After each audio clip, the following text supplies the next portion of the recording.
পাখির চোখে দেখলে রীতিমতো অবিশ্বাস্য মনে হবে, কারণ এই ধ্বংসযজ্ঞ এমন এক দেশের রাজধানীর যে দেশটি নিজেদের সবচেয়ে সুরক্ষিত হিসেবে দাবি করে। নিজেদের পরাশক্তি দাবি করা ইসরায়েলের সুউচ্চ ভবনগুলো ইরানের হামলায় এভাবেই তাসের ঘরের মতো ধসে পড়েছে। এক খাইবার মেখান মিসাইলের ধাক্কায় সামলাতে পারল না ইসরায়েল।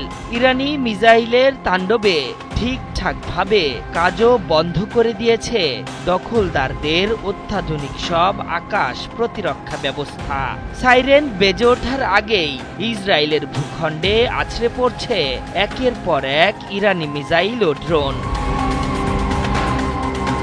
সঙ্গীহীন ইরানকে একা পেয়ে বিজয়ের হাসি হেসেছিল বেনিয়ামিন নেতানিয়াহু। ইরানের মাথা নিচু করতে রীতিমতো উঠে পড়ে লেগেছে দখলদাররা। সেই কূটচালের অংশ হয়েছে মার্কিন যুক্তরাষ্ট্রও। ইরানের ৩ পারমাণবিক স্থাপনায় ভয়াবহ হামলা চালিয়েছে ডোনাল্ড ট্রাম্পের সেনারা। মার্কিনীদের হামলায় বিজয়ের হাসি ফুটেছিল নেতানিয়াহুর, তবে সেই হাসি বেশিক্ষণ চিরস্থায়ী হয়নি তার। ইরান যে মাথা উঁচু করে লড়াই করা জাতি সে কথা আরও একবার মনে করালেন ইরানের সর্বোচ্চ নেতা খামেনি। ইসরায়েলি সেনাবাহিনীর বরাতে সংবাদ মাধ্যম আল জাজিরা জানিয়েছে, এই হামলার লক্ষ্য ছিল বিস্তৃত।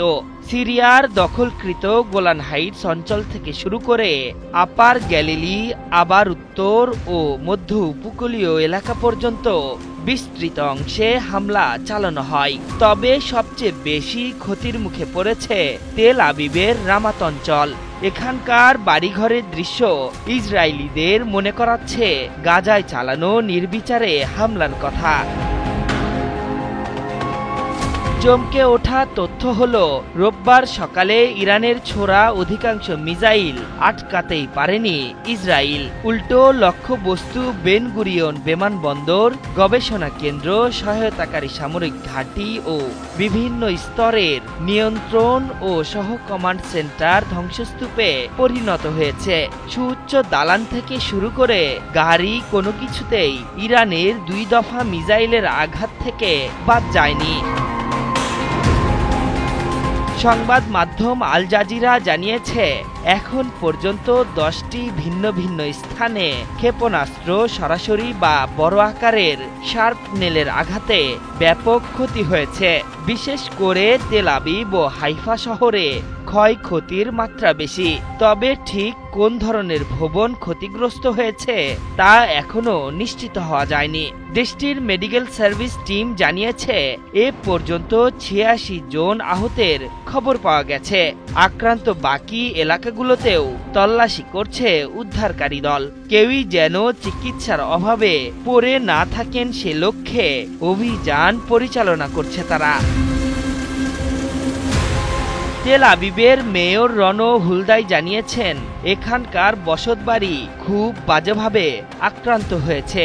সৌভাগ্যবশত ধ্বংসযজ্ঞের ভিতরে কোনো বাসিন্দা ছিল না। তিনি এও বলেছেন, যারা আশ্রয় কেন্দ্রে ছিলেন তারা সবাই নিরাপদ এবং ভালো আছেন।